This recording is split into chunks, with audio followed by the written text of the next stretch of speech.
Hello guys, welcome to our mini vlog. So guys, pinapakita ko ngayon ang ating Bethlehem. So napakasimple lang po guys yung ating Bethlehem natin ngayon. And then ang ating mga Santa Claus. So ayan pa rin yung ating design po dyan guys. So hindi ko po siya binago guys. So ayan po. And then next po ipapakita ko ang ating napakataas na na Christmas tree.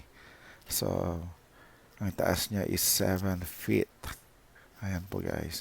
So, napakasimple lang po yung ating dekorasyon ng ating 7 tall na Christmas tree. Ayan po.